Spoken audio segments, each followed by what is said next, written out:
Hello, I'm Dr. Sri Banerjee, certified astrologer, and in this segment, I'm going to be going over the new moon that's taking place tomorrow, July 24th, at 3:10 p.m. Eastern Daylight Time.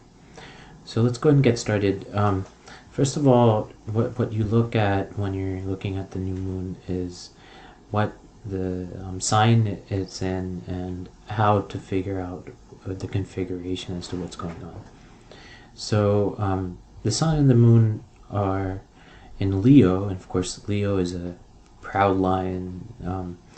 And Mercury retrograde sometimes creates confusion, but um, when it's conjunct new moon, then there are communication efforts that take place, with some effort, of course, because of the retrograde. Um, the other area that is most important is Scorpio. Scorpio, represented by a scorpion, obviously, um, is is the ascendant. So transformation. This is education, new ventures in education, and understanding how they play a role. So Mercury typically rules Gemini. That's my ascendant as well.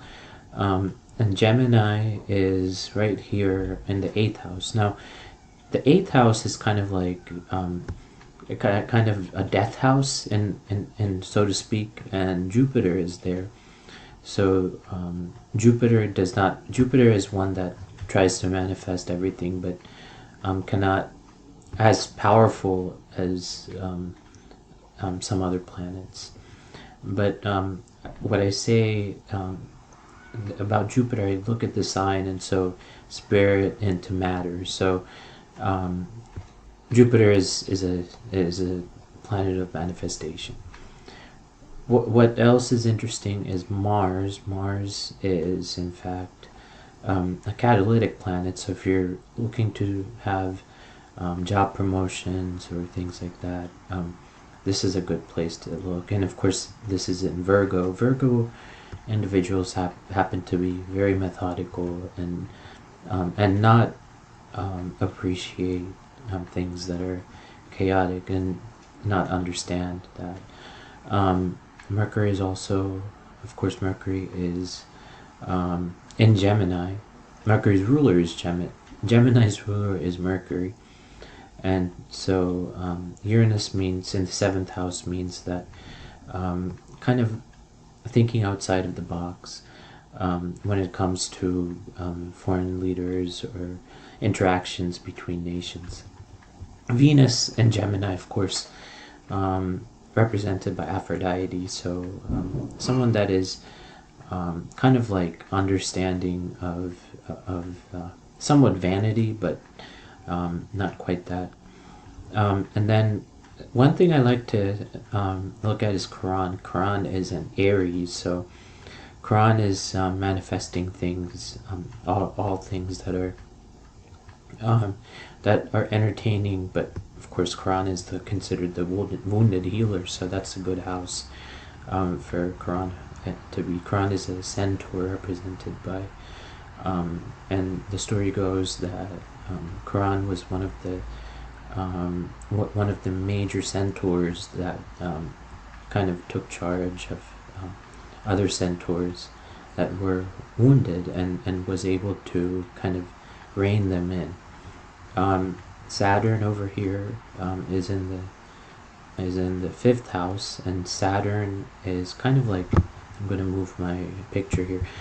Saturn is conjunct Neptune. Of course, Neptune is a very takes a long time to go over the Earth here, but Neptune conjunct Saturn is kind of like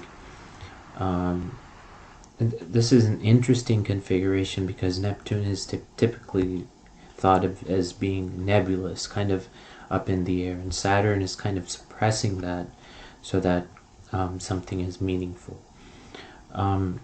North Node is in Indian astrology is very important, but kind of like karmic actions, things that you do has karmic repercussions, and so that's especially important to understand when you are thinking about your personal life and how that works. Pluto, of course, is in the third house. Pluto is similar to Hades, the underworld, and this is in the house of communication. So to be able to almost like communicate with loved ones that have passed, that's what that is. So overall, this is an interesting configuration. Of course, you can look at the oppositions, and Pluto and Moon, the new moon, are opposite, and so there's some dynamic tension in trying to understand natures of death and understand rebirth. And this is going on in the house of education. So if you're looking to make transitions in your in your current profession and looking into something else, this is a good place to look at. Of course, new moon, I wanted to make note of, is a transition from the last lunar cycle into the new lunar cycle. So if you're, this is getting to the end of summer, if you're looking to start new things and make goals, this is a great time to do so. So that concludes everything. Some of the highlights: Leo, or new moon is in Leo, Mars in Virgo, and there's a strong opposition between the new moon and Pluto. And Pluto really has a strong effect, even stronger than the sun and the moon. I hope this has made some sense. Thank you for listening.